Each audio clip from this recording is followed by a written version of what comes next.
Olá para você, está no ar o Igreja em Saída, programa que leva até você e sua família as principais notícias da igreja no Brasil e no mundo.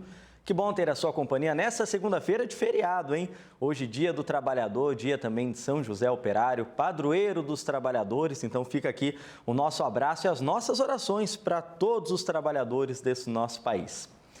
E a gente começa o programa de hoje falando sobre o Domingo do Bom Pastor, que foi celebrado no dia de ontem e que promoveu, ele incentivou a promoção da realização de um evento com a juventude na cidade de Guaratinguetá. Tudo isso em vista da chegada da Jornada Mundial da Juventude, que nesse ano acontece em Lisboa. Vamos conferir na reportagem. A Jornada Mundial da Juventude deste ano em Lisboa se aproxima. Há muita expectativa para quem vai participar da JMJ. Eu participei da reunião preparatória o ano passado em Lisboa também. Nós fomos todos esse Conselho da Juventude, foi convidado para poder fazer parte da construção da Jornada Mundial da Juventude em Lisboa. Então nós ficamos uma semana em Lisboa, conhecendo todos os lugares, conhecendo como foi preparado, dando as nossas opiniões, questionando sobre algumas coisas que a gente via também. E agora, em julho, nós vamos participar da pré-jornada em Porto e depois da grande semana da jornada em Lisboa, de 1 a 6 de agosto, em Lisboa, Portugal. A verdadeira jornada começa nas paróquias, nas comunidades, encontros e também grupos de jovens, como esse que se reúne aqui em Guaratinguetá a pedido da Arquidiocese de Aparecida. Nossa Arquidiocese tem feito todo um esforço de viver, seja o ano vocacional, dizendo ao jovem da sua condição, do seu chamado, do seu lugar, da sua identidade. Claro, isso não é só do jovem, isso é para todo batizado. E também, especificamente para o jovem, os nossos jovens não vão poder ir para Lisboa.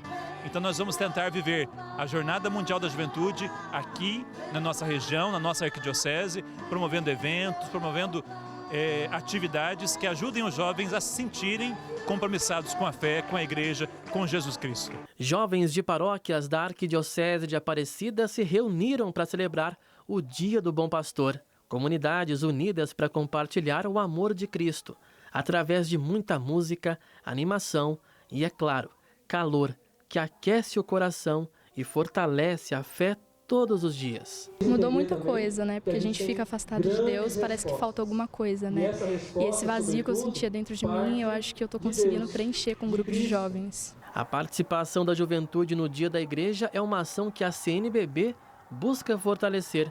Essa é uma das missões de Dom Wilson, novo presidente da Comissão Episcopal para a Juventude. E os eventos diocesanos, arquidiocesanos que estão sendo organizados agora são fundamentais para estimular a participação em Lisboa e a participação aqui, porque a Jornada Mundial tem esse objetivo, colocar fogo, esperança, fé, alegria no coração dos jovens e fazer com que todos nós, unidos, possamos evangelizar jovem, evangelizando jovem e levar essa esperança ao coração de tanta juventude em nosso país. Bem, por conta da Assembleia Geral na semana passada, nós não exibimos a nossa série em parceria com o Observatório da Comunicação Religiosa. Por isso, hoje a gente começa a semana trazendo essa reflexão deles, que desta vez nos propõe uma atenção com as redes sociais.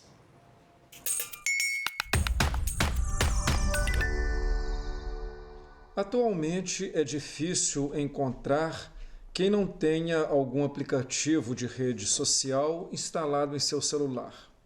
De acordo com o Instituto de Ensino e Pesquisa, o INSPER, 148 milhões de brasileiros estão no Facebook, 105 milhões no YouTube, 98 milhões estão no Instagram e no Twitter são 19 milhões de brasileiros. Em janeiro deste ano, o presidente Lula recebeu do ministro da Justiça e Segurança Pública, Flávio Dino, um projeto que propõe debater, junto com a sociedade, a regulação das redes sociais, cujo objetivo, entre outros, é combater a propagação das notícias falsas. Atualmente em vigor no Brasil, o Marco Civil da Internet, que é a Lei 12.965, regula as redes sociais no país desde 2014.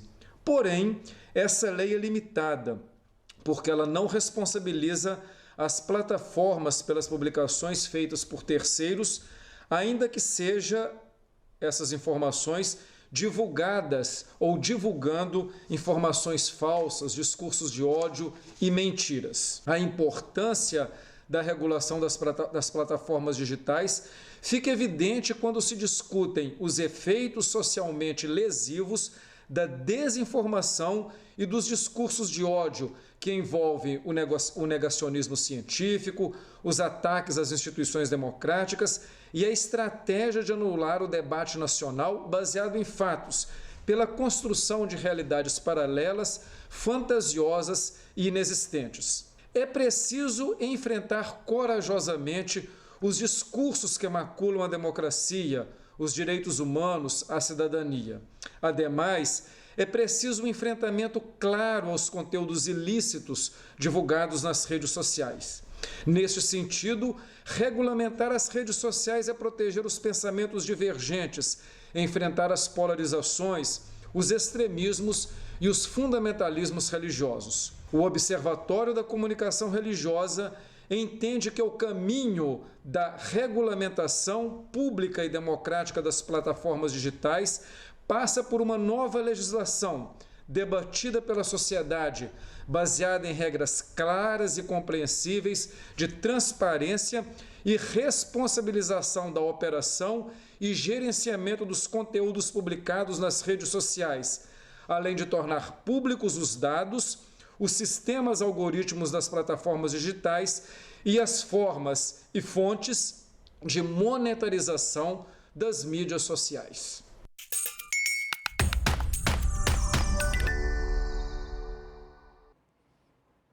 Agora a gente traz uma outra reflexão importante aqui no nosso programa, porque durante a Assembleia Geral dos Bispos do Brasil, a Fundação Pontifícia Ajuda a Igreja que Sofre, a ACN Brasil, conversou com o Episcopado Brasileiro para apresentar seu trabalho a partir de uma dura realidade de perseguição religiosa no continente africano.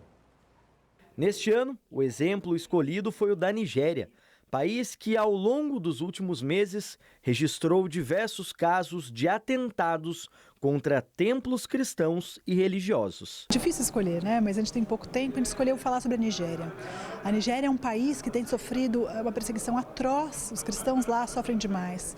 E está sendo cometido quase um genocídio contra os cristãos, sobretudo no norte da Nigéria. A gente veio partilhar um pouco dessa realidade dos nossos irmãos que moram lá, que não tem voz, né? Que não tem uma mídia que leve isso adiante e que pedem, sobretudo, para que quem tem condições de influenciar suas autoridades, seus países, comentem dessas situações para que o governo nigeriano possa ser perseguido e possa defender a causa da liberdade religiosa. Além de apresentar o drama de nossos irmãos na Nigéria e de convocar esforços para ajudá-los, a conversa da Fundação Pontifícia no Brasil busca também lembrar que, apesar de não testemunharmos episódios de perseguições a cristãos por aqui, a Igreja de Cristo ainda sofre por outras feridas. É uma ajuda de formação de religiosos, religiosas, padres e formação de leigos também. É uma ajuda com material catequético, litúrgico, uma ajuda com meio de transporte, com construção, com ajuda emergencial, né? Também existe uma ajuda emergencial, o nosso foco é pastoral, mas sempre tem uma emergência, a gente é muito sensível a isso, seja uma guerra na Ucrânia, seja um terremoto na Síria, né? Seja um Covid que pegou o mundo inteiro e as paróquias do Brasil ficaram fechadas, os padres não tinham coleta, não tinham oferta, então a ajuda emergencial da Síria também nessas horas. Assim a gente encerra o programa de hoje, espero por vocês amanhã. Tchau!